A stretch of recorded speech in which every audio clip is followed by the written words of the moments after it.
But as it stands, the way we operate, we have a constant depressive force on wages, an endless talent pool that refreshes through means such as deportation. Those guys are just the same as you. They're just trying to make a living.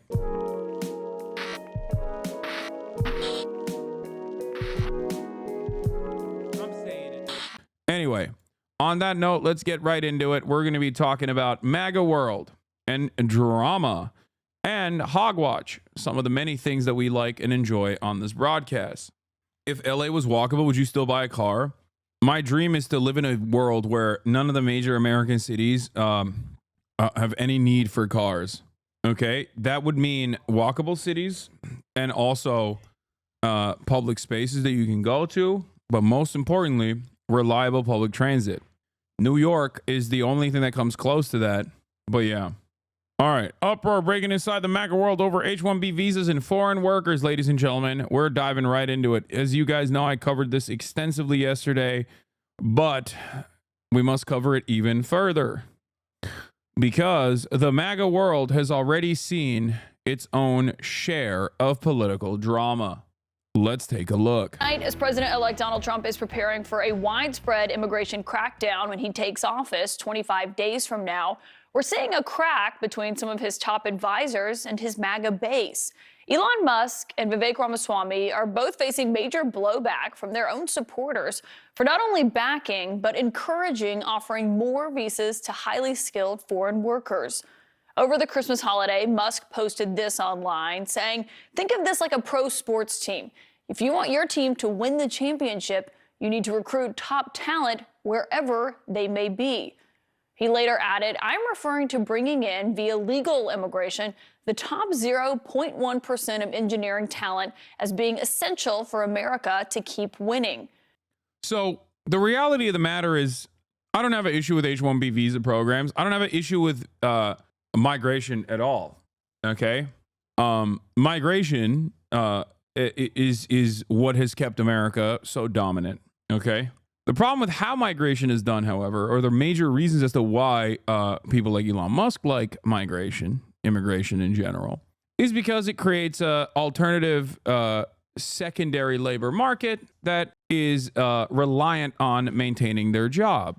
Because under normal circumstances, if you're a regular American, right?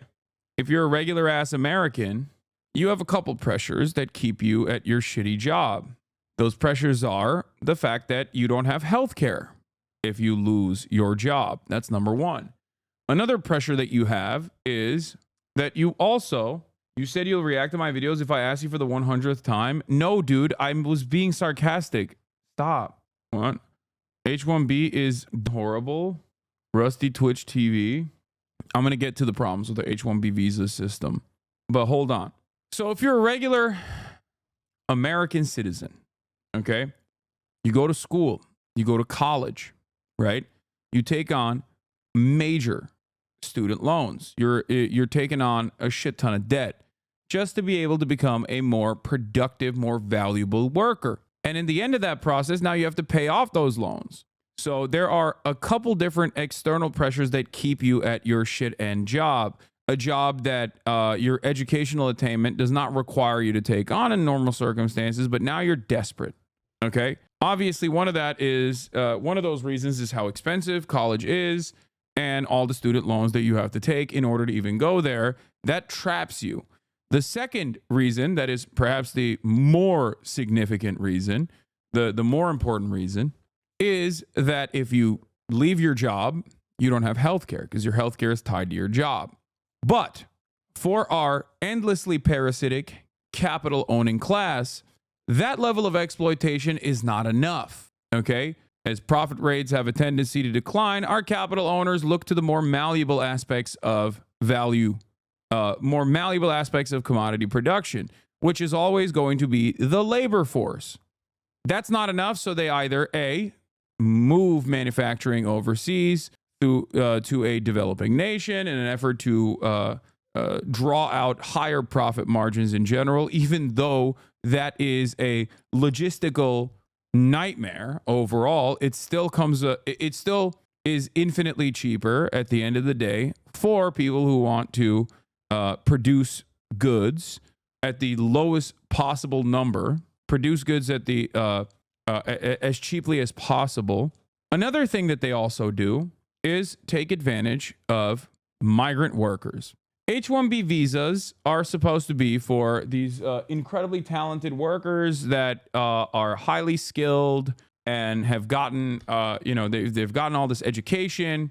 And it's understandable that we have this mentality towards the brain drain. It's what has kept America competitive. It helps improve scientific research in the country. There are many different benefits for the H-1B visa program. The problem, or rather not the problem, but the additional benefit, the real benefit for the likes of Elon Musk, however, is that outside of the two pressure factors that I've mentioned for documented American laborers, there's a third component that is even more consequential. It opens up a new avenue of exploitation because migrant workers, obviously due to the currency exchange, are always going to, if they want to bring money back to their home nations, are going to be they're going to be more willing to take a pay cut. Okay, that's number one. But number two, perhaps more consequential, is that if they lose their jobs, they don't just lose healthcare; they get deported. Okay. And this is precisely the reason why Elon Musk and many other billionaires love the H-1B visa program, because this way you get to bring in a migrant worker that is competent, that is well educated, that will work for much cheaper than the American worker. Okay.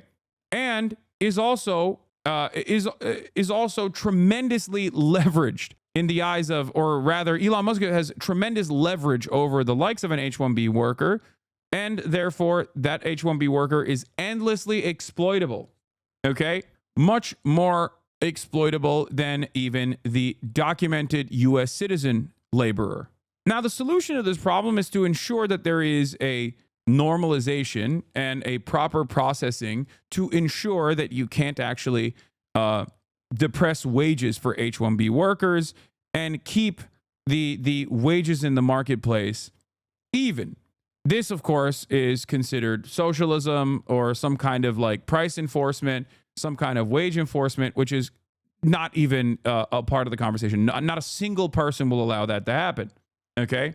And that is precisely why we have arrived at this major problem for a lot of Americans who are like, well, I want to get a job, especially in the tech sector where there's been hundreds of thousands of layoffs. What the fuck is going on? Elon Musk is still trying to fill these roles. Elon Musk is still trying to fill these roles with migrant workers rather than American laborers. And therein lies the major issue. Okay? And yes, by the way, this is my tweet that I screenshotted that Lolo posted, just so you know. And I can't believe he posted that and he got 46,000 likes. This son of a bitch. I should have posted it. It is the funniest tweet I've seen. He sent me his screenshot. And then when I saw it, I was like, oh, yeah, dude, I also screenshotted it. I sent him back the same tweet. I was like, this is hilarious. I'm constantly insulted on this platform. So there it is. Therein lies the major problem. Now, I obviously have been gloating a little bit on the timeline over this process because I think it's very funny. A couple things I want to point out. Okay. Racist people are so funny. They thought the billionaire man doesn't just want cheaper labor, just like they foolishly think they're superior to a dude born into abject poverty just because the dude is brown. There's an air of entitlement and superiority that a lot of Americans feel over the rest of the world because of American empire. They think like they did it. You didn't do it. Okay. You're just a beneficiary of it to a certain degree, and you're not even a good enough beneficiary of it because all the death and destruction that we subjugate the developing nations to do not even come back bountiful to the American society, to the average American labor aristocrat. Okay? That's what's so funny about it, is that part of the reason why our GDP is so high is because there are so many expensive middle managers in every process. For-profit healthcare is one of the best glaringly obvious examples of this. There is no real service that they're providing, and it should not exist. Okay? It's a concept that literally only churns profit for people. That's it. It's a money-making operation. It doesn't have any real service. It doesn't offer anything. Like, that's not a real concept at all. We just made up an entire industry specifically designed to make things more costly. And they certainly do make things more costly. And it makes a lot of money for people who are shareholders. Okay. And we've basically done this with every industry. So the second tweet I had, which apparently a lot of right-wingers agreed with, which I thought was strange, is the elites destroyed schooling in this country for profit. They treat teachers like dirt. Kids get shot in school. Then they tell you college is not important and it can't be free. And now you're sitting around mad about H-1B visas. Lamau, you've been robbed blind. Ashley St. Clair said, never thought I'd see the day where I agree with Hasan. A bunch of right-wingers saw this tweet and were like, oh my God, I agree. Which is interesting. It's very interesting. I guess when you frame it with elites rather than capital owning bourgeois or whatever, oh my God, you're becoming jank.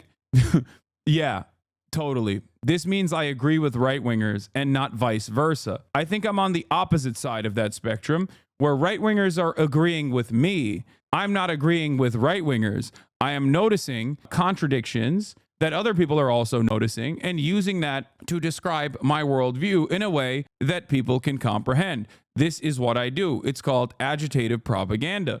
Okay? That is the major difference here. Isn't this their argument for school choice?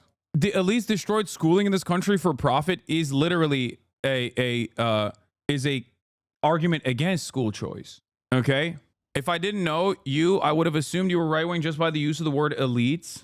So elites here is obviously a substitute for capital owners, not like Jews or I don't know, woke they them baristas.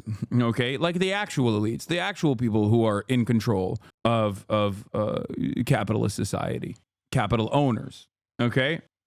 Just so you understand. I mean, everyone here understands it, and the point still stands. The point remains. The elites destroyed schooling in this country for profits. It is true. Part of that is school choice, voucher programs, and rampant privatization. Okay? That is how it works. And LeBron is the one elite that hasn't done that. He literally actually funded a public school when he had the opportunity to fund a charter school. That is one of the many different reasons why I love LeBron James and will glaze him endlessly. I can't believe you just activated my trap card by bringing up LeBron while we were talking about schooling in this goddamn country. Put some respect on the GOAT, okay? Put some respect on the GOAT, okay? Pour some honey. It's literally true. You can shit on LeBron James for anything else, okay? You can't shit on him for this. But ultimately, what is important for you to comprehend here is that this is the truth, okay? This is the truth. The truth is that rampant privatization has absolutely gutted and destroyed American public education, and that is a major component as to why American laborers are no longer competitive in the global market. And there are two ways out of this. Either you try to engage in isolationist policies, or you rapidly improve the educational infrastructure in this country and make it as egalitarian as possible in order to yield the best possible results. Because you don't know what people's ceilings are. This is part of the problem with racist sentiment. There are many issues with white supremacist attitudes, but this is a major problem. You have no idea what a kid growing up in Southside Chicago, what their potential actually looks like. When you rob them of that potential ahead of time, you'll never know. Okay? That's it. You will never know. And in that process, because we're trying to eke out profits from every corner, from every sector possible, we actually end up making our labor force less competitive in the global marketplace. And that's why, inevitably, countries like China will thrive in this marketplace because they don't f around with education. This is why it's always hilarious when Donald Trump, in the same conversation, will say something along the lines of abolishing the Department of Education. And in the same breath, without a shred of irony, will turn around and say, look at Norway and Chinese education. It's so much better than us. I wonder why. Perhaps it's because they understand the importance of education across the board. So there's two ways out of it, which is to endlessly engage in profit seeking while simultaneously push harder and harder, engage in more isolationism, and continue rampant exploitation and refuse to educate your broader populace and become dumber as a society. A dumber society is easily controlled, easily manipulated, so it still benefits the capital owners in general as they rely on better educated migrant workers that are more exploitable. Or you can continue migration while also simultaneously ensuring that every American gets the proper education all the way up to the college level, make college education free in general, and stop listening to dumbass elites like Elon Musk who take advantage of that division in American society to sell you a lie. I am reminded of the Vivek Ramaswamy moment where he wore that Texas jacket and the big cowboy hat. Let me see if I can find it. This is all it takes. For many dumbass Americans, all it takes is for a guy like this, who is a hedge fund pharma bro, right? Who is one of the major villains of American society that has robbed regular Americans blind.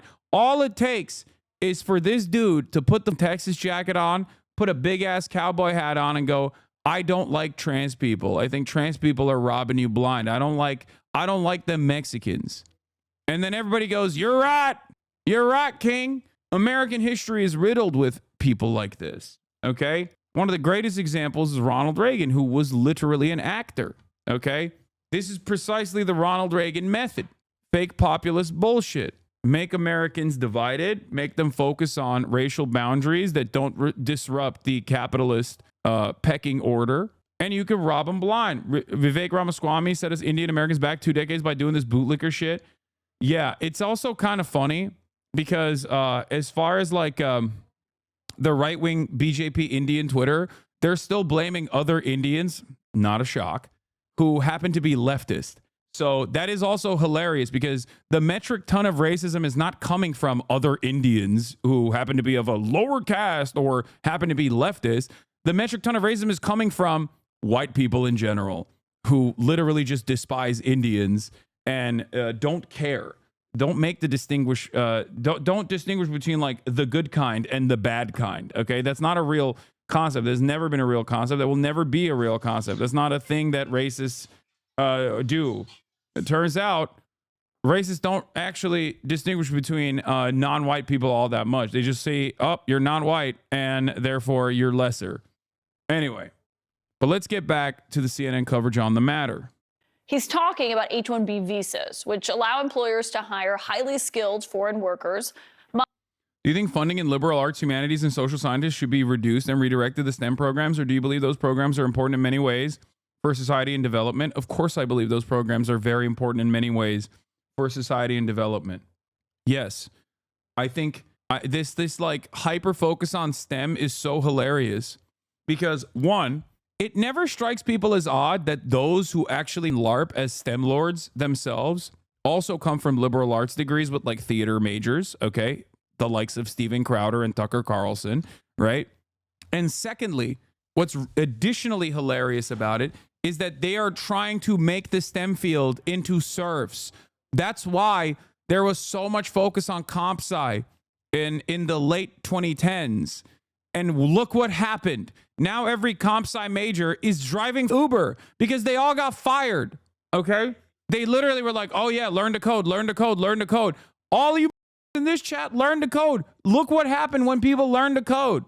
There was a very deliberate goal there to flood the marketplace with a lot of new comp sci majors in this like blossoming field so that they could artificially lower the wages in general because it became a more competitive field. And then they made you basically train the AI that would inevitably replace you. Because at the end of the day, capital owners are always going to look for ways of outsourcing your labor to cheaper substitutes. The cheaper substitutes that can actually do the same job anyway. And then basically find the most exploitable employee, H-1B visa employees in this circumstance, because they don't want to get deported, to do your job once you are fired. What do you have to say about societies that have arguably surpassed America, particularly China, that have huge emphasis on STEM and like zero humanities majors compared to America? That's wrong. The idea that like there is no humanities majors in China is objectively incorrect. What are you saying? Countries like China quite literally fund art programs. They fund humanities all the time. They don't just fund humanities, they fund art programs in general. It's not, what you're saying is not correct about China, nor is it correct, nor was it correct about the USSR, for example. It's so funny to say that like there isn't robust literature and robust art in a nation as large as China. Anyway, so the vast majority of people specialize in STEM fields. I may be mistaken, but many people specialize after Gaokao, and they converted to America go into STEM. They might have more of a STEM focus in like in Turkey as well. They might have more STEM focus no matter what until like higher education. I don't know enough about Chinese education, but to say that the Chinese government does not fund humanities and don't have like a robust humanities sector or robust art sector is entirely incorrect. You can't be serious about China art programs. Are you sponsored by them or something? Guys, I'm going to be very serious when I say this.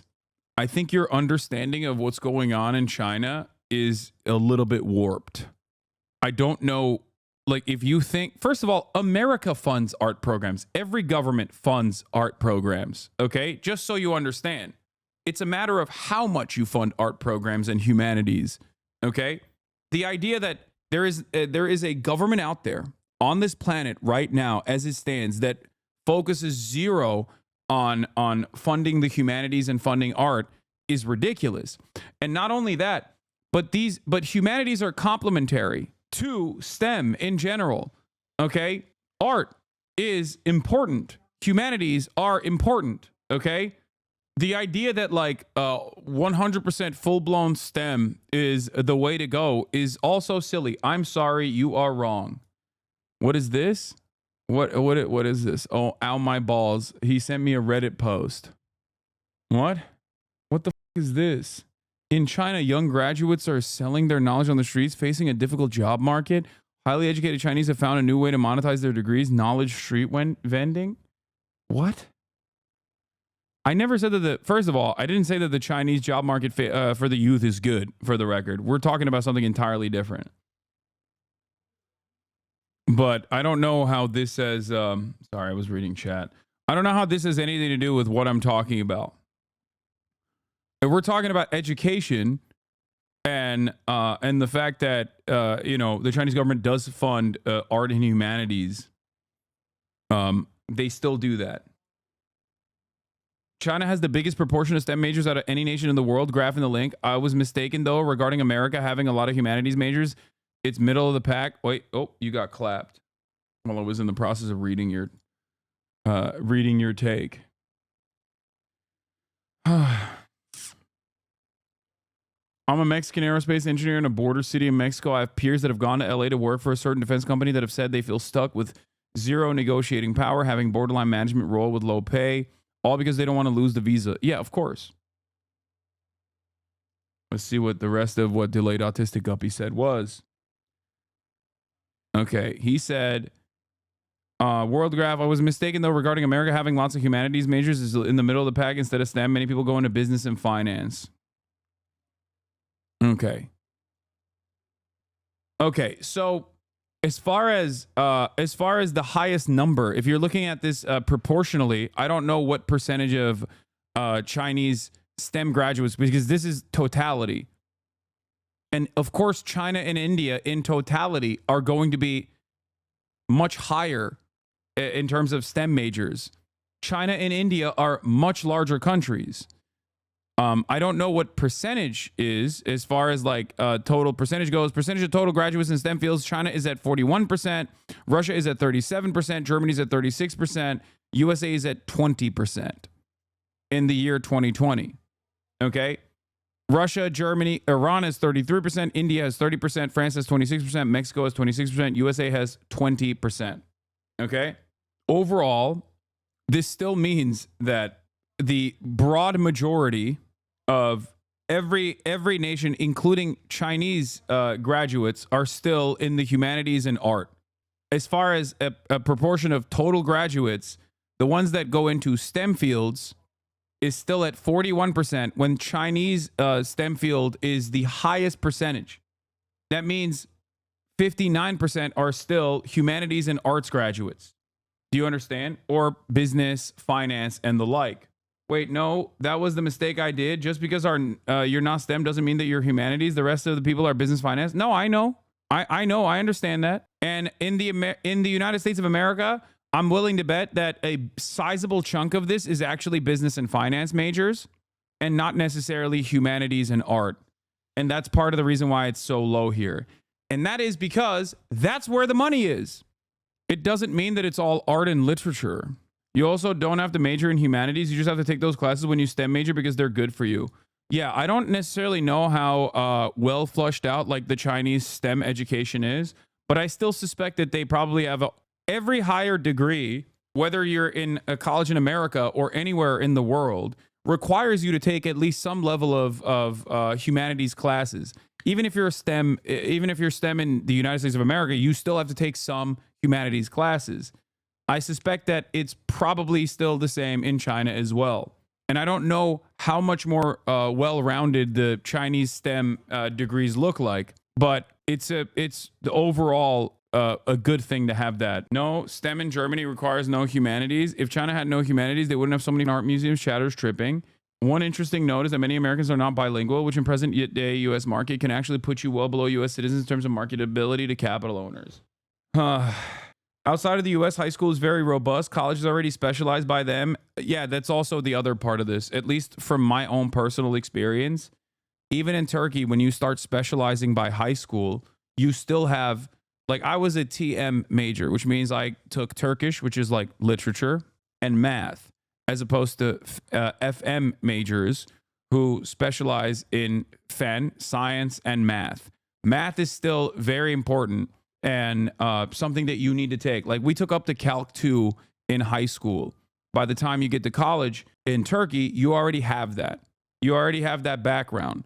So I suspect that like a lot of the high school education is also better flushed out in these other countries rather than the way it is in America.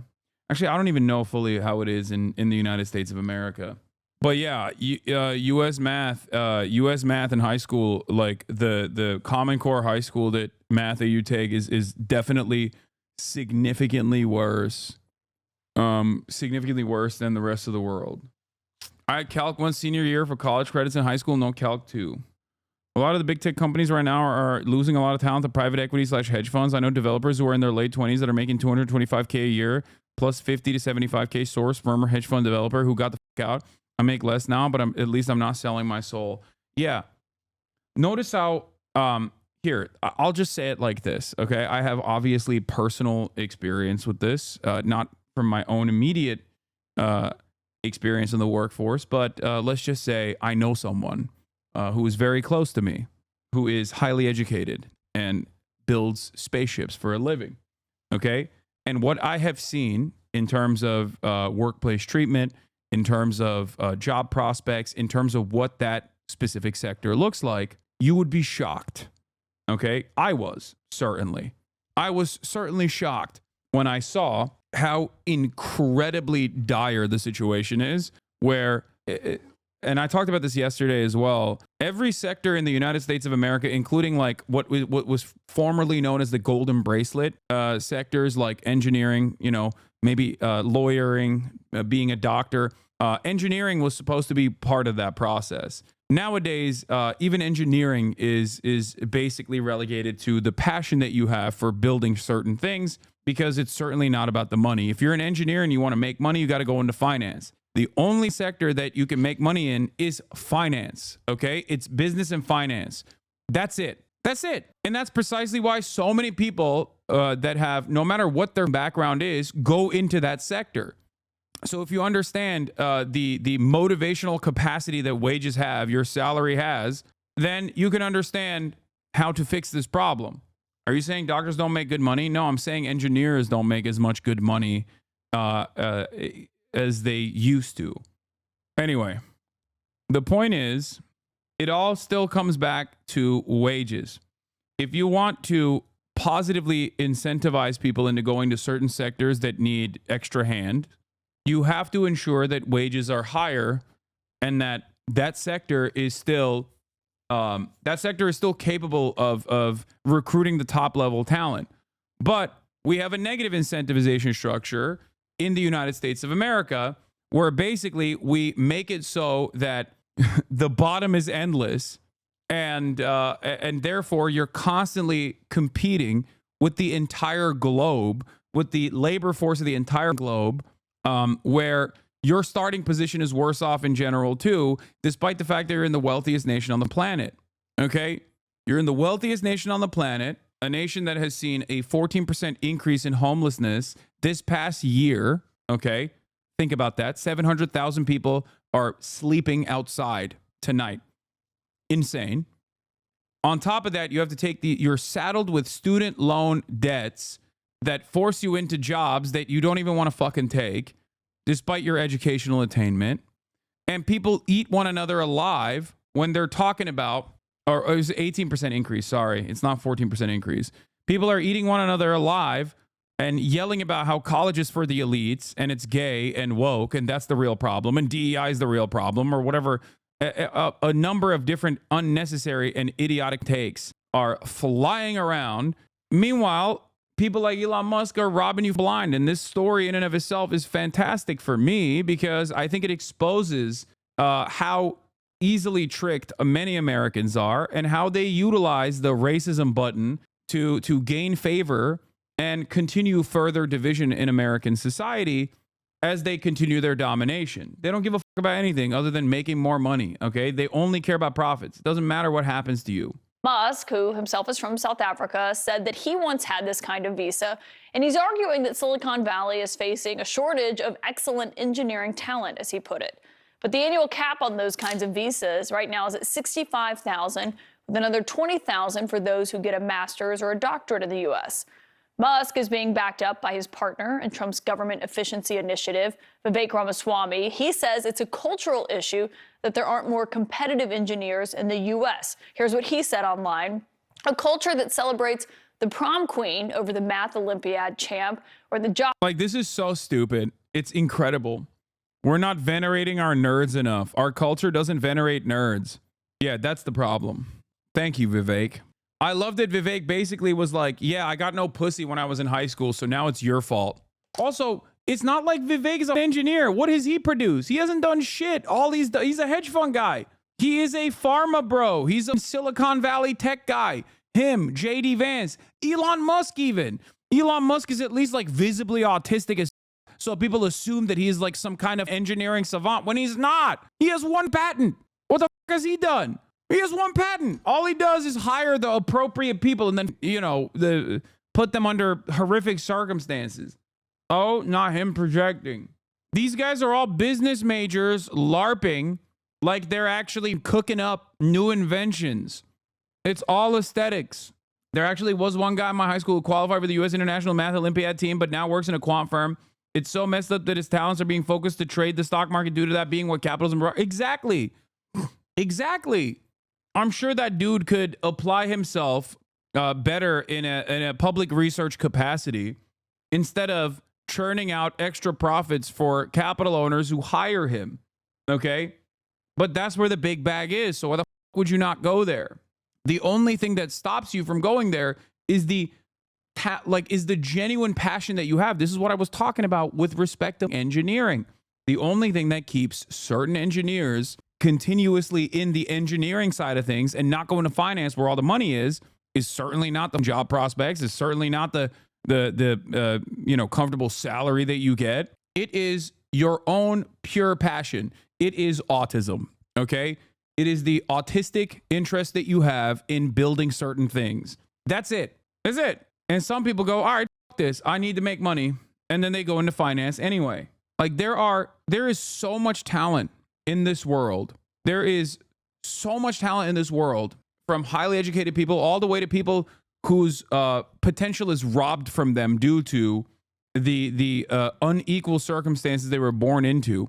Okay, where people could apply themselves to truly make revolutionary, groundbreaking, world-changing technology to improve people's lives in a dramatic capacity. And yet all of that talent And all of that brain power is lost to the finance sector because that's the only thing that makes money. That's the only thing that people care about. And as all these other sectors offer you very little pay as the cost of living increases in these major cities that you have to get these jobs at, that's it. We're just cooking ourselves. We're cooking society. Stop using the word autistic to describe any interest in something, please. Okay, I will not stop using the word autistic when talking about someone who is autistic. What the fuck are you talking about? Shut up. Anyway, let's continue. Talk over the valedictorian will not produce the best engineers. A culture that venerates Corey from Boy Meets World, or Zach and Slater over Screech and Saved by the Bell, or Stefan over Steve Urkel and Family Matters will not produce the best engineers. But that argument is not going over well with Trump's MAGA base, certainly not online. Some of them saying, we did not ask them to engineer an immigration policy.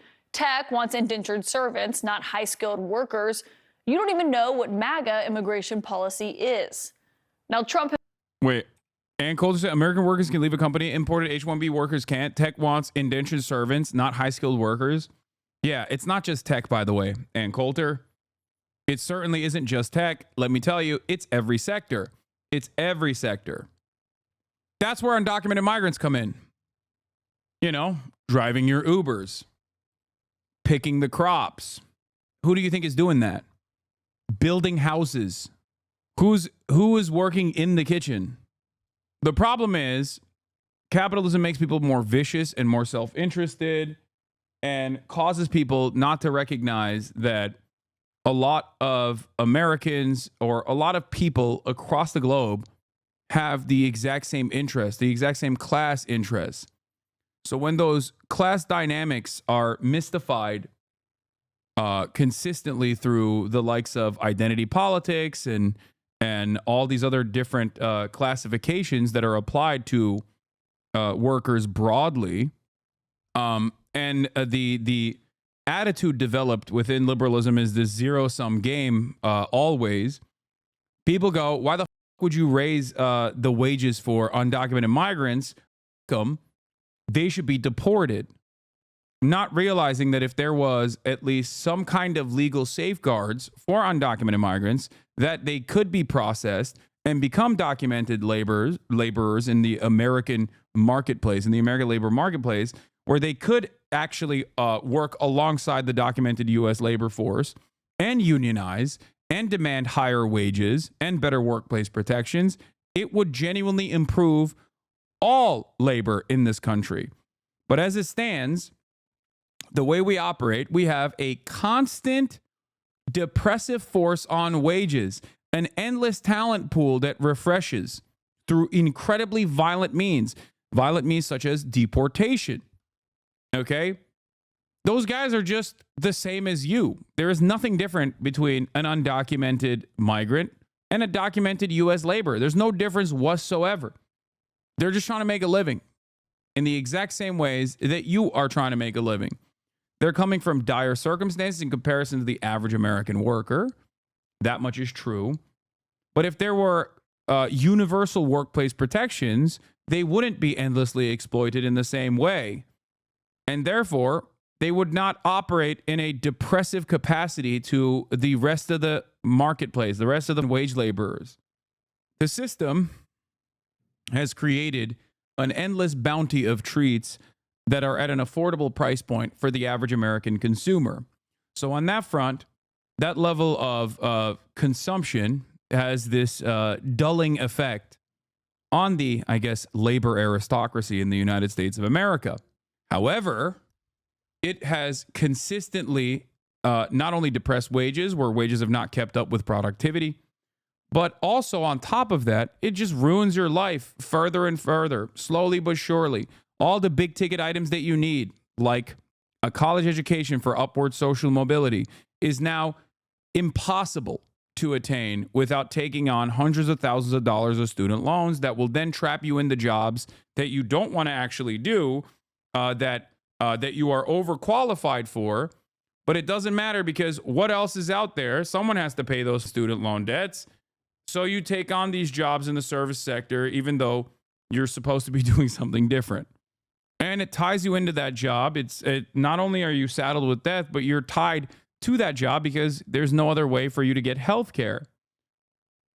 Workers, you don't even know what MAGA immigration policy is. Now, Trump himself, who I should note restricted H-1B visas in his first term, has said on the campaign trail this time around that he did want to make it easier for educated foreigners to work in the U.S. What I want to do and what I will do is you graduate from a college.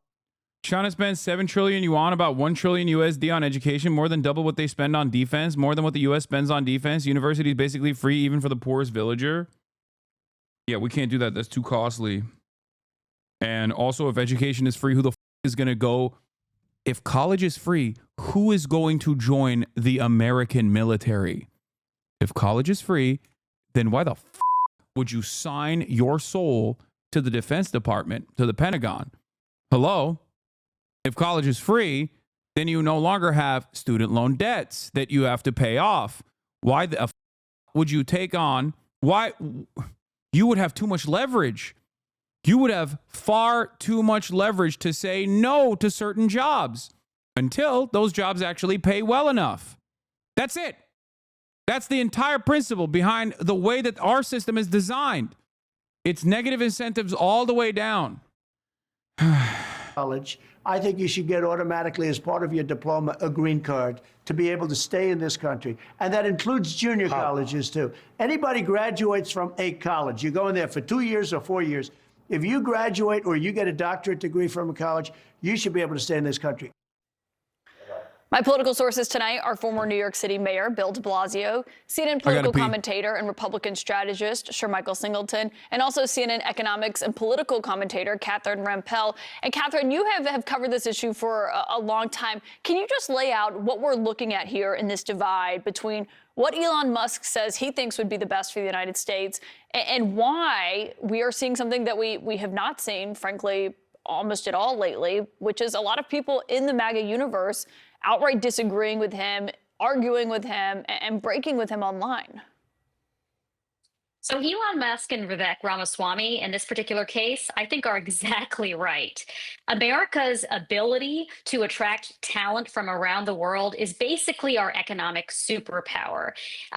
The fact that, in particular, we've been able to attract high-skilled immigrants quite reliably in this country over the past century or so is why we have this enduring leadership in science, tech, and business. So just as an example, of all Fortune 500 companies, about half of them were founded by immigrants or the children of immigrants. And of the Nobel laureates, American Nobel laureates who have received prizes for the hard sciences this century, about 40% of them are immigrants who came to this country. So again, this is our superpower, and I'm very glad that Musk and Vivek Ramaswamy recognize it.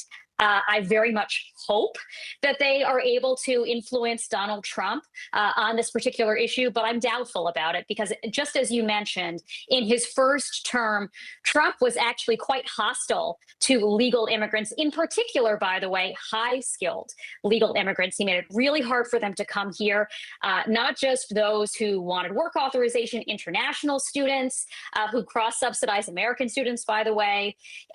He basically harassed them and made it very difficult for them to keep their legal documents in order. That's because, as much as Trump has said, he only objects to illegal immigration, he's very much in favor of legal immigration. His policies don't bear that out, and that's partly because Stephen Miller is the one who was the architect of Donald Trump's immigration policies last time around, and will probably do so again this time around, and is unlikely to adopt the sort of Musk, Vivek Ramaswamy view of things. Yeah, Stephen Miller's getting a huge job in the West Wing. He's been around Trump for the 4 years he was out of office. And Michael, as the Republican here, I wonder what your view on this is, because this is happening within the Republican Party. I mean, these are two top advisors to Trump, the MAGA world, who are kind of framing this as the true believers who say, we asked for stricter immigration policies. That didn't mean coming with a carve out for high-skilled workers that they say are taking American jobs here. Yeah, look, I think with all due respect to Mr. Musk and Vivek Ramaswamy, they should focus on saving federal dollars for the taxpayers and not immigration policy. I understand some of the points that Catherine made, and I agree to an extent. But I think the U.S. should focus more on domestic skill development. Studies also show that H-1B1 exacerbates employers hiring individuals from outside of the country when they could potentially hire minorities, for an example, which we know there's a shortage in the STEM fields. There are a significant number of Americans who I think would love opportunities if they had the proper training and skills to operate in those jobs fairly well. So why not start and focus there? I'm not of the support or mindset, Caitlin, that we should let in more than the 60,000+ that were already let into the country. Do we have some deficits? I certainly understand that point, again, to what Catherine was sort of alluding to. But I think by focusing on increasing domestic skill development, you can decrease the furtherance of those deficits by virtue of saying, you know what, we're going to spend more of our time, more of our dollars educating our own citizens to compete for these jobs versus saying, let's increase to 100,000 or maybe even more. Right wing has arrived at DI by accident. What if I were to tell you that all matter of white identity politics is already white DEI? What if I were to tell you that all the racism that you see is literally white DEI? Everybody loves DEI. Listen to a bunch of the Musk Loomer space. It's so wild. It's so embarrassing. Musk says accurately and repeatedly. Loomer said she would escalate her complaint to Trump, and Musk asked her who she thought she was. You're not the people. You're a person. Let's get that straight. And an insane person at that. That's it. As someone here on H-1B, this discourse has made me really concerned about my situation. There's no other legal pathway to immigration without an H-1B. No, I know. Also, H-1Bs are not bad. It is good. It's a good structure on principle. It's a good structure in theory. I don't even care. It doesn't even need to be H-1B visas.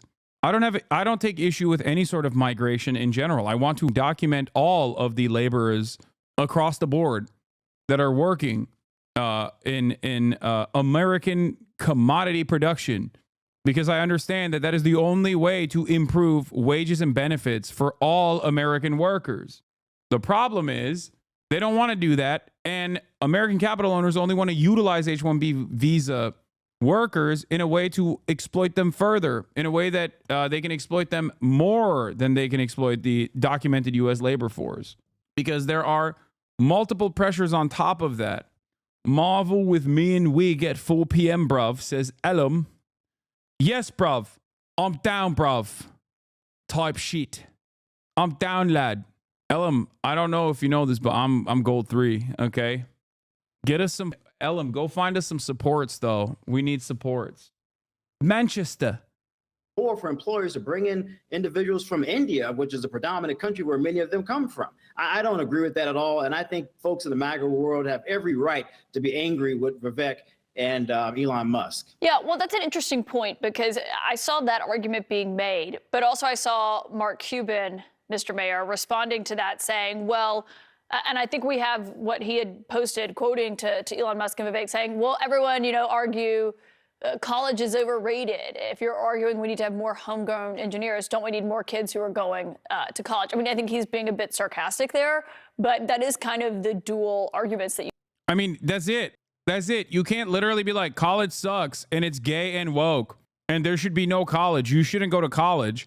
And then simultaneously be like, oh, what the why are there so many more better educated immigrant labor out there? Yeah, no shit, dude. Of course. You have literally systematically destroyed American education for years to turn profit, to make the broader populace more servile, easier to dominate, more malleable. You've made college so goddamn expensive that when American laborers want to be more productive and get education, higher education, you've made it impossible for them to do so without being saddled with thousands, hundreds of thousands of dollars of debt. And then you're just shocked. Your argument doesn't make sense there. What do you mean? How does it not make sense? Education is consistently defunded and undermined in this country, driving a massive wedge between the quote unquote middle class, like working class, and capital owners. If you're from a wealthy background, you can go to an elite private school. Okay. It's very costly, but at least you get the top-notch education. Okay. Then from there on, you can go to a better college. If you're already wealthy, your parents probably went to a good college. Therefore, you have the one true affirmative action that everybody allows in this country, legacy admission. You're set up in a way where if you're wealthy, your next of kin will also have a massive, robust network, okay? For poor people, for poor Americans, they do not get any of these benefits. They're cooked. And they are, the quality of education that they get, if you're a part of the underclass, gets worse and worse year over year. What about POCs that are in higher education but are not getting those jobs? This is an issue that affects all Americans. Wait, what? What? I'm confused as to why you think this is like somehow opposing an argument that I have presented. I genuinely don't know what you're saying, unless you mean POCs as a person of capital. Is that what you're saying? You see sometimes from this political orbit. Look, I see a couple of things going on here. First of all, I have to say I agree with Elon Musk and Vivek Ramaswamy. I think they're pointing out the reality that we're living. You could say, and I hear Shermichael's point, I disagree with it though, because I think it misses the fact that we want to get to the place where we can maximize the use of our own talent in this country. Let's bring in the best and brightest from all around the world. Let's really make our economy stronger. Let's become even more tech dominant. That's the way, in fact, to elevate the whole country and to create more opportunity for Americans of all kinds in the tech field. So I don't know why on earth we wouldn't want to grab all the talent out there, especially because if we don't, our competitors will. I think it's also fascinating that we're seeing this kind of open conflict. I think it's going to be the first of many. And of course, that speaks to the question of Elon Musk's role. I think POC equals people of color. Yeah, I know that. I'm making a joke. I don't understand what that chatter is saying undermines my point. I don't know why he was being contentious when he brought up people of color. I was making a joke when I said, unless you're talking about people of capital. Really soon, we're going to see more divergence between Elon Musk and Donald Trump. It's natural, given each of them having the power they have. I think that's going to be a very, very important storyline in 2025, that these two people who appear to be allies but really have very different interests start to diverge issue by issue. We saw it also during the recent budget fight. I think we're going to see it on issues like artificial intelligence and climate, where Musk has been in a different place than. About 1 million arts and literature graduates in China out of 4.7 million graduates last year, about 21% according to Statista, above around 10% for U.S. according to some sources. So China has double the number of arts and literature graduates in China than the United States of America, percentage-wise. So it is mostly just business and finance. Or I feel like STEM also features finance, because you got like quants and shit, like math majors. Trump. Anyway. That's going to have ramifications for how successful Trump can be in general. And then finally, I mean, look, for the MAGA world to be turning on their own this quickly. This is also an interesting question. They almost look like Democrats here. You know, it's like, so I say this lovingly as a Democrat, like we have an ability to eat our own very quickly sometimes. Well, this is fascinating. Here are these heroes just a few minutes ago, and they say one thing that a lot of the MAGA world disagrees with, and suddenly they're being villainized. That's not good for that coalition. Yeah, I think that's interesting in terms of what the West Wing will look like, too. I mean, Elon Musk is not coming in, Catherine, but in an official capacity, but he's in the room. He's always at Mar-a-Lago. Trump jokes about how he's always often there. Yeah, Laura Loomer, I can't believe I'm saying this, but Laura Loomer actually did bring up a good point, where there's a lot of like entry-level jobs that where Tesla and even SpaceX, I think, where Elon Musk relied on H-1B visa workers rather than American laborers. And we know what the real reason as to why he did that. The real reason as to why he did that is because, once again, H-1B visa workers are more easy to dominate. Okay, that's it. They have additional pressure on top of the regular pressures that the documented U.S. labor force has. They're more vulnerable. They have less leverage. They can be deported if they don't play ball, if they lose their jobs. It's all about finding the most vulnerable workers that you can dominate, because ultimately you want them to do the job of 2 workers, 3 workers, 4 workers. Okay, they're easier to exploit. Elon banned me today for talking about class. Very telling, he bans me, but not the races. What? Oh, okay. I think you're missing a point. I love you, Hasan, but I've listened to you too much for about 6 weeks, and I think you need to do a deeper dive into race. Yes, we understand that. I do. I think chat does too. Dude, in 2024, we're not doing that. Okay? No more hollow racial critiques. Okay? Racism is a divisive component of this conversation that keeps that basically gets these dumbass MAGA guys to be on board with whatever the white supremacist forces are advocating for. If you think 2025, sorry, if you think that I'm not familiar with how racial dynamics are factored into this equation, I don't know what to tell you. This is still, at the end of the day, a primarily class-based problem. Okay? You want to know why I know this is a class-based problem? Racism is just an additional component that makes the position of capital owners more marketable to the white working class. Okay? You want to know why I know this is a class problem? Because they used to make these arguments against other people that were not considered white. Okay? That are now obviously considered white. It's just depending on where these people are coming from, like the Irish, like the Italians, Polish people, Jewish people. Racism in this regard is simply a way to try and get broader subsects of the American labor force on board with arguments that actually harm them. This is literally the same situation for illegal Mexican immigrants on farms, right? Am I wrong? Basically, a workforce, you can work 4x the time for 25% of the pay for normal Americans, but because it's tech world and fancy sounding names, people don't associate them. Yes, you're absolutely correct, which is why I keep repeating that point over and over again. Wait till business owners, like small business owners that rely on undocumented labor, wait till those guys start feeling the pain of mass deportation. Anyway, following since 3 days ago, I think this person isn't aware that you talk about this constantly. I know. Racism in this regard is a way to drive a wedge between the working class, because the violence that is dished out upon black workers, brown workers alike, is dished out on a class basis.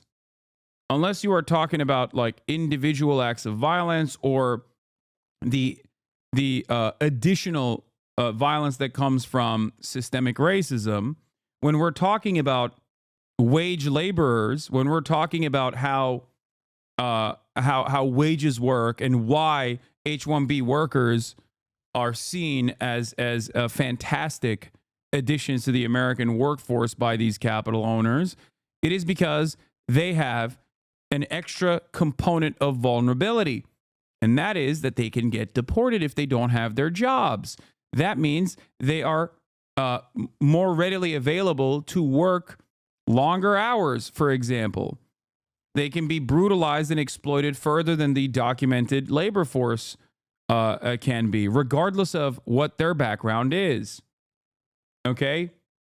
That's it. It's that simple. Trying to drive a wedge into this conversation by being like, well, it's actually white supremacy. You're not talking about white supremacy. When white supremacy is an important component in this conversation, only when you're talking about how this attitude is marketed or how the resentment is universalized by white working class racists who don't understand that they are being over, when I'm literally trying to explain to people who might be in the margins of having these sorts of attitudes that they have the same exact interest that every other worker has all around the world. All you're doing is unnecessarily trying to bring the conversation back. You're unnecessarily trying to bring the conversation back to identity politics with a very hollow, very shallow conceptual understanding of identity politics. You are either willingly or unwillingly playing the role of a wrecker in this regard. He has dinner with him regularly. Between that and the tech moguls who have been parading down to Mar-a-Lago to also have dinner with him, I wonder what that looks like with this divide that is so clear between Stephen Miller and what he has been advocating for and what we know he did in the first term, and what this looks like with a new big advisor in Trump's ear like Elon Musk. Trump seems to listen to the last person he heard from. So if that is Elon Musk, it might be Elon Musk. If it's Stephen Miller, and as you point out, Stephen Miller will have a very powerful job in the next administration, it's probably going to be him. Frankly, I don't think Trump pays all that much attention to the nitty-gritty policies that are taking effect under his watch, which is probably why he doesn't even realize that last time around, he did a lot more to reduce legal immigration than illegal immigration, because Stephen Miller. So white people are attacking Indians for smelling bad? What? Yeah, whites are attacking Indians for smelling bad because of their class, not their race. You're so dumb. I don't see color. Lefters. Yeah, whites are attacking Indians for smelling bad because of their class. Are you okay? Are we having a conversation about the white supremacist attitudes that many race people demonstrate towards Indians? Or are we having a conversation about like what the capital owners' interests here are in terms of retaining H-1B visas as a structure and why that is so beneficial for your bosses? Cognizant is an Indian IT company. This article is widely overplaying this, so white people are attacking Indians for smelling. Also, this is an unimaginably racist thing to say. I know that you're probably trying to say that, like, this is what people are saying, okay? But the way you structure the sentence makes it seem like you also feel this way. Okay? But yes, racism as a white supremacist attitudes and racism as a divisive component in regular political discourse is used in this regard. That's it. You're not wrong. Yes, white people are like, oh, Indians come from a different culture. They can't be a part of Western society. They smell bad. Yeah. That is unimaginably racist. The practical application of that kind of racism is so that people differentiate themselves from others who have the exact same class interests as they do in order to divide the working class and dominate them with ease. So yes, unless you personally, as a radlib, believe that people are just intrinsically tribalist, and it's not learned behavior, and they're ontologically evil due to their intrinsically tribalist nature, which, by the way, has no solution whatsoever to that problem. So I guess we just have to kill racist people, I guess. Like, I don't know how you want to approach the problem, how you would tackle this problem. Have to understand and contend with, yes, a materialist analysis of the issue. What the is this argument? You end up playing the role in the exact same way that racists do. Even though you're morally correct if you're anti-racist, ultimately you're serving the same exact purpose, which is the underlying assumption that, like, white people on the other side of the equation, who also are being destroyed by class dynamics, by class politics in general, who are victim to class violence, are actually the real enemies. I do not care about the bourgeois. I do not care about the capital owners. I want the American working class to be punished. That's your attitude. You're like, the likes of Elon Musk. I want the regular American to be over. 1 million 9/11s to the American working class. Talking out against racism equals radlib. I never said class is not important. Race is a very important factor too. No, you want this conversation to be dominated on the virtues of race and race alone. When I'm having a conversation about the class component, you want to bring it back to race. You want to simply talk about the individual racist acts that you see from dumbass racist people without having a broader conversation. This is the one time where I'm not directly talking about racism and tackling it head on. And you immediately go back, no, stop talking about class, only talk about race. While you are morally on the right side of this argument, if you are anti-racist, and it seems like you are, you're still serving the same purpose, diluting the conversation, trying to laser in on one component, the component that is the most shallow component. It's just a marketing. And now that you were called out for this weird wrecker behavior, you go, talking out against racism equals radlib. I was simply talking out against racism. Yeah, because they're critiquing their race. No one cares about the H-1B visa holders from Europe, because a lot of the H-1B visa holders overwhelmingly still come from China and India. This doesn't justify the racism that they experience. Also, this is incorrect as well. UK had to import a lot of Romanian laborers and Polish laborers. This was a big component as to why they wanted to leave the European Union. That's why Brexit happened. The overwhelming majority of the British working class were frustrated with the fact that there was a shit ton of Polish workers in the UK. So no, it literally, in that regard, wasn't because the Polish mind is servile and easy to dominate, and it's not up to standard with the unique high IQ British mentality. It was because they were like, what the f-? They're taking the jobs. This man runs the identity politics like a Republican campaign manager. Yeah. It's so dumb because this is something that everyone in this community understands. Okay. Racism is not only inappropriate, it's idiotic, it's wrong. Everybody understands this. All you're doing in this situation is basically going, racism is bad. Yeah, no shit, dude. Thanks for the brilliant take. I really, you changed my worldview in its entirety. Please stop talking about class dynamics and go back to race instantly. Okay. And then you also turn around and say, oh, this is just class reductionism. You're just being an annoying wrecker for no goddamn reason in a situation where the material reasons why people want H-1B visa workers in the eyes of the bosses is not because Indian workers are easier to dominate, because a lot of people are white supremacist and anti-Indian, okay? That's not the reason. It's because of currency exchange rates, and also because, and more importantly, you'll get deported if you lose your job. So you are easy to exploit. That's it. That's why I talked about whiteness as an ever-expanding concept early on, and do so pretty much every single day, because if the broadest majority of like H-1B visa workers were coming from Poland, then yes, I promise you, as is historically what has happened in American history towards the antagonism that Americans in the in-group have demonstrated towards the out-group, they would be anti-Polish, just like they were in the UK, just like they were in the United States of America. That's not exact same, but my tech company hires software engineers out of India instead. We are fully remote. Salaries are 1/3 the cost of a U.S. employee. Yes, that's what I'm saying. If the majority of H-1B was from Poland, we would not have this problem. You are wrong. You are absolutely wrong. If the overwhelming majority of H-1B visa workers were Polish, Americans absolutely would be busting out old ass like anti-Polish sentiment in that they would accept the Polish. No, they wouldn't. And no, they haven't. They literally historically have not. So you're wrong.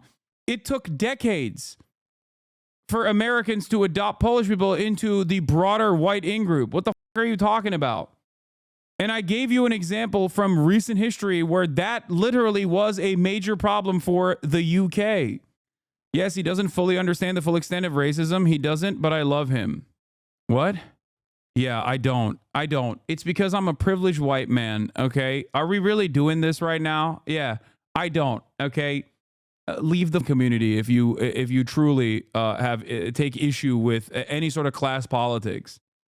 This feels like the kind of derailer that's doing anything to get an out of context clip. I don't know. I just don't.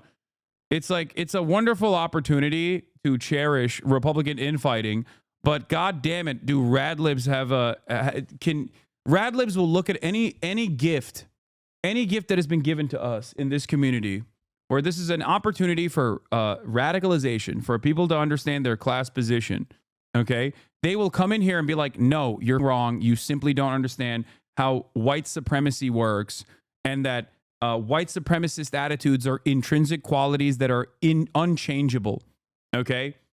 You are the idiot reacting in the chat. Yeah, I know. It's true. It's not wrong. Shut the fuck up, radlibs. Was running the show. So I think that whatever Trump says he wants to do, the actual people who are executing the policy at the end of the day will be making the decisions. I should start by saying Elon Musk is right about the nature of the problem, that there is a problem with high-tech skills in the United States. Mm-hmm. His solution is to immigrate more of these people, and that has got him on the outs with a lot of people on the right in Trump's coalition who say Trump, he ran on this idea of cracking down on immigration. There are two factions here: the populace who would hate Polish foreign workers too, and the white nationalists who openly admit they'd be fine with European immigrants filling these roles. Yeah, but white nationalists in the UK also hated the Polish workers. That's the point. Because whiteness is a socio-political construct that can expand or shrink. Okay? That's the point. Polish people historically have found themselves in the non-white category not that long ago. Look at Nazi Germany. Class reduction being used to justify racism is a real problem in many parts of the world. This ain't one of those instances. Exactly. It's also, I'm not even saying that like race doesn't matter at the end of the day, okay? Race does play a big role in this. Racism is the marketing component that universalizes and makes the capital owners aligned with the white working class that have these racist attitudes. It is historically a very effective way, especially in America, a white supremacist society with unexamined and resilient white supremacist aspects, has been the most significant way to rob everyone blind, okay? Don't make me bust out the Lee Atwater quote again or the LBJ quote again. If you convince the lowest white man that he is still somehow higher than the highest black man, that you can rob him blind, hell, he'll open out his pockets for you. And also building up American workers, not foreign workers. Right, and I think that this issue, like so many that I expect we're going to see in the next few years, really illustrates the gap between these two blocks in the Trump coalition. I would put tech bros and Wall Streeters in one corner and the MAGA folks in the other corner, and there is going to be this juxtaposition. Now, I think that you can actually have it both ways. I mean, there is a way to crack down on illegal immigration, secure the border, those things a lot of people are for, and also make it easier for high-skilled immigrants to get into this country. Because the fact of the matter is, and I think folks on both sides would say, there are a lot of labor shortages that are actually the biggest problem to growth, productivity, and really the future of the country. And that is going to require more immigration. It's always been America's benefit, value add, particularly compared to Europe or a lot of other places in the country. It's why we have had historically higher growth. Yeah, I mean, I'm curious, Congressman. I mean, why, I can never figure out, why is it that when on the right, some of these anti-immigrant folks talk about this, they're not also talking about what it actually is going to take to bring American workers to these jobs, whether it's raising their skills. I think the idea that like there is a labor shortage of skilled American workers in these fields is also incorrect, especially when like Elon Musk himself did this. Okay. What did he do? He bought Twitter. He was forced into buying Twitter from a Delaware court. Obviously, he didn't want to buy Twitter at the price point that he was buying it at, but he was forced to buy Twitter. And what did he do? He immediately fired every person that works at Twitter that wasn't an H-1B visa holder. Okay. That's what he did. Now, the product sucked as a direct consequence of that. It's barely working with a skeleton crew. But why did he do that? He did that because it's not that H-1B visa workers are significantly better at their jobs than like American workers are.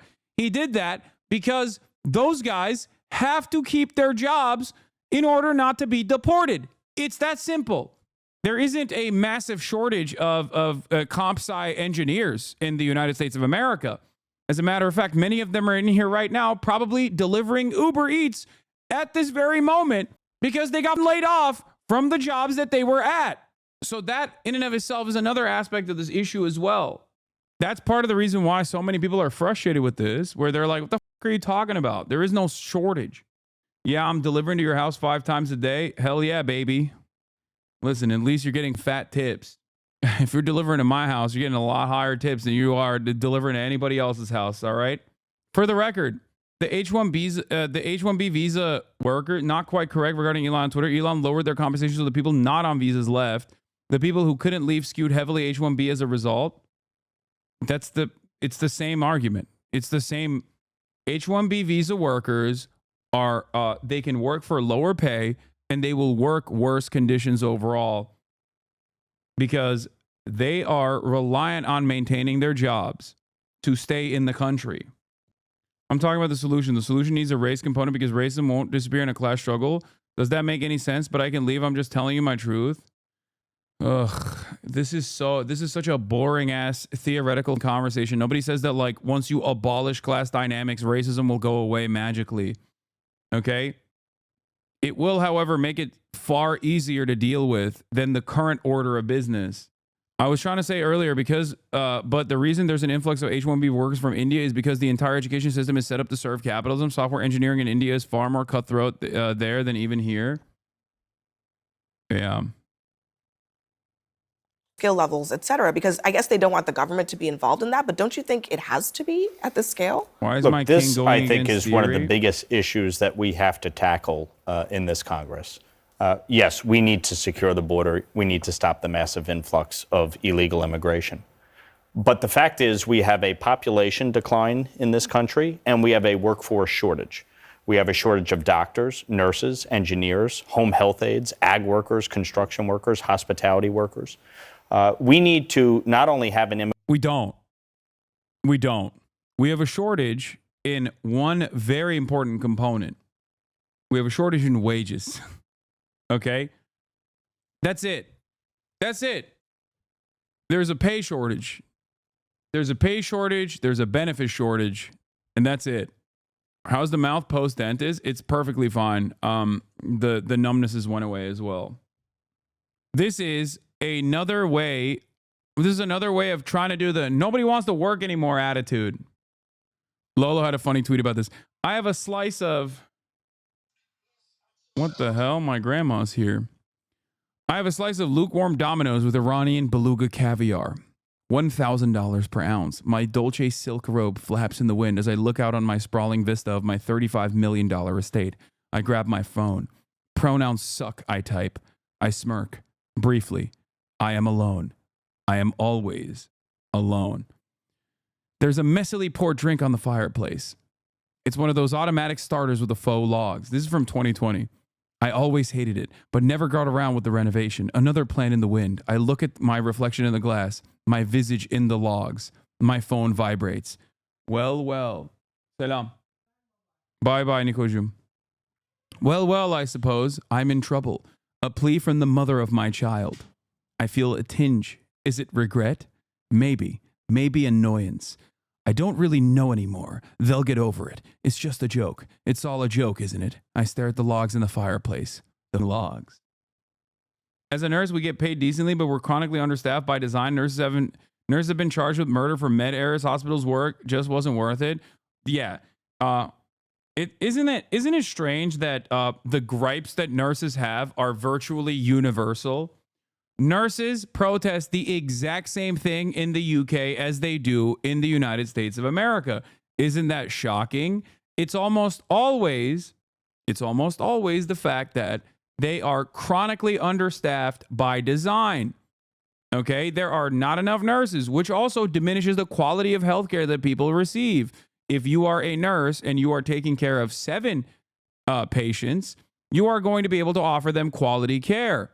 If you are a nurse and under normal circumstances, you could take care of 5 patients to 7 patients, but now you're taking care of 20 patients, you are not going to be able to, give them the quality care necessary.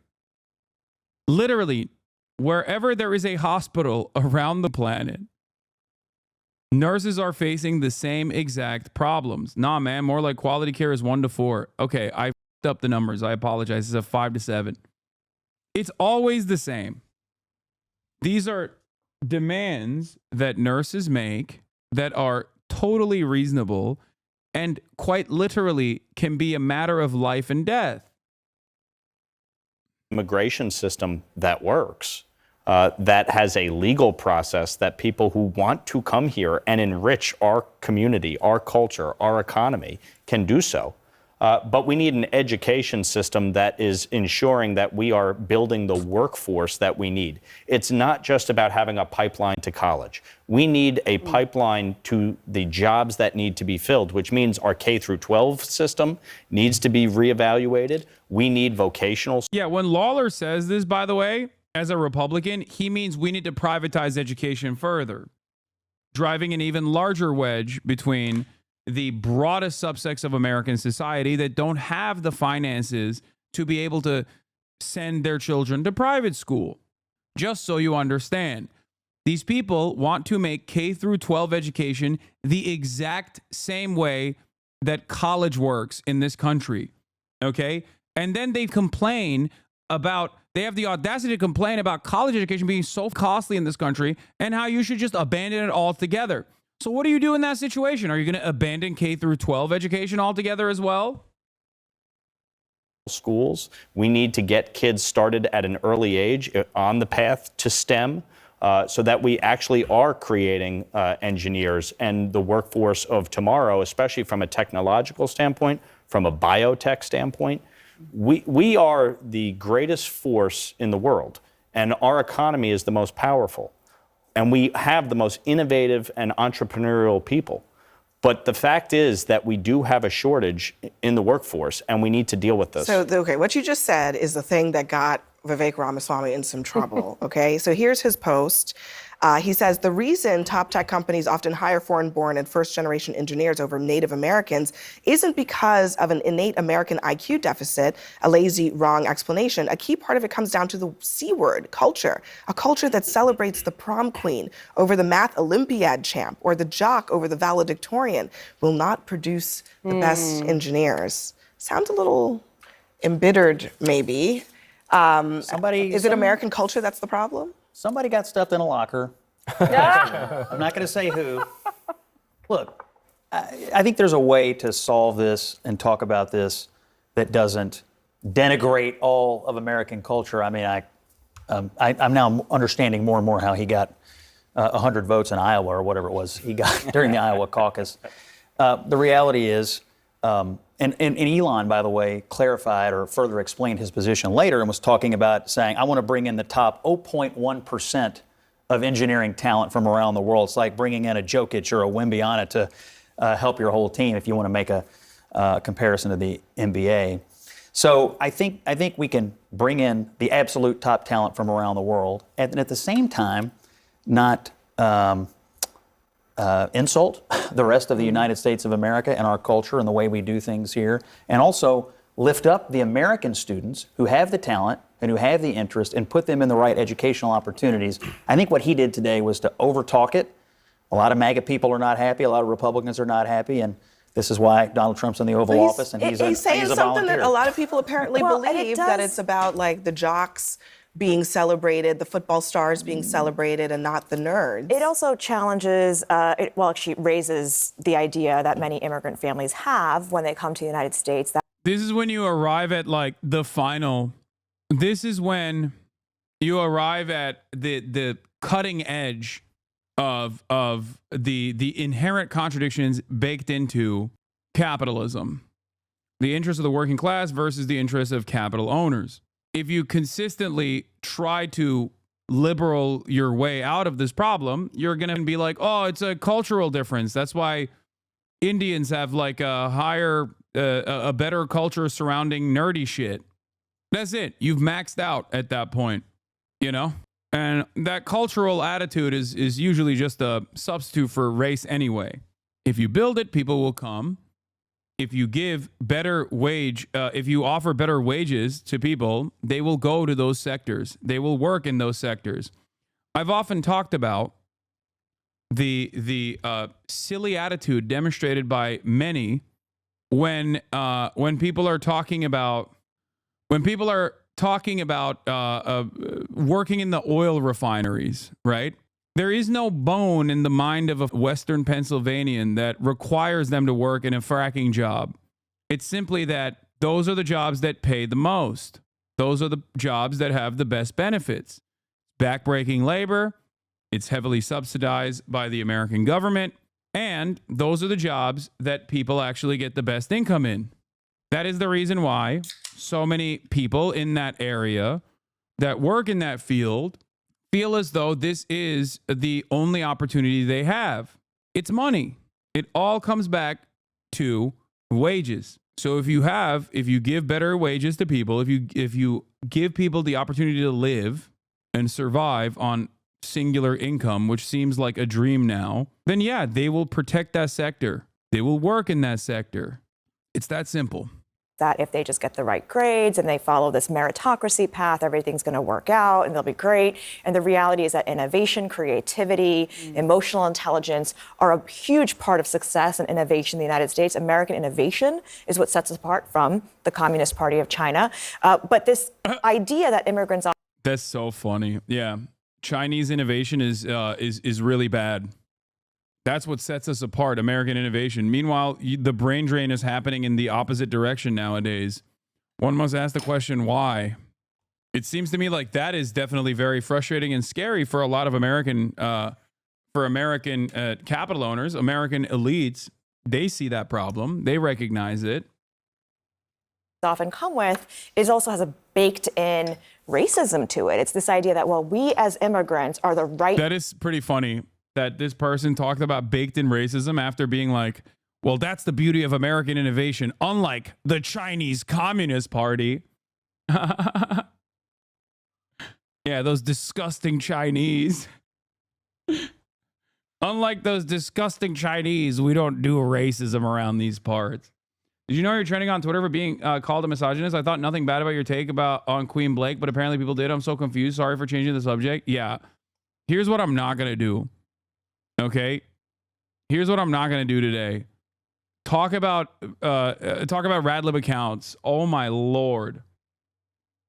Yeah, I don't care, man. Yeah, I'm a misogynist and also a racist and a class reductionist. All the bad things, okay? What are you, out of your mind? You think I'm going to entertain Twitter call-out posts? Like, get the fuck out of here from, like, K-pop Twitter stan accounts. Are you out of your goddamn mind? Kind, we're educated. We're not like those other minorities in America. And that distinction is made very... Also, I don't even get trended anymore. Nobody gets trending anymore. Trending tabs are no longer... What? No, don't come over here. Drink your water and then go back to bed.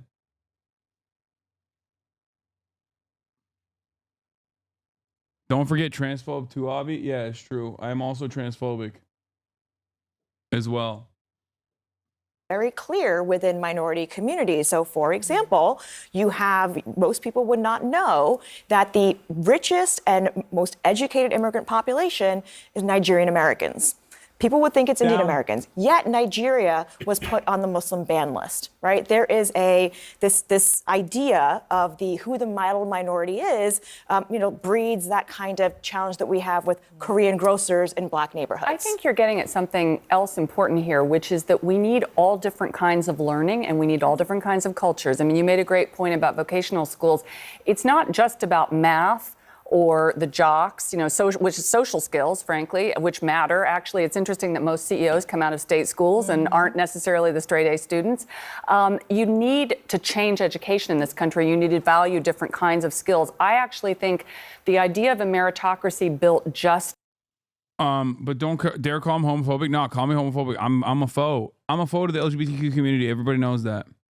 On who gets the best SAT scores, and I'm the child of immigrants, don't get me wrong. I grew up in rural Indiana, though I was also a cheerleader. You can do both, so I think that you do need a system to be revamped in a way that we haven't done since the post-World War II period in this country. Okay, I have to get you in on this because I think Rana's talking about something very important, which is there's a movement to sort of say, let's give everybody points for their grades and their SAT scores and their IQs, and then let's put them in college based on that.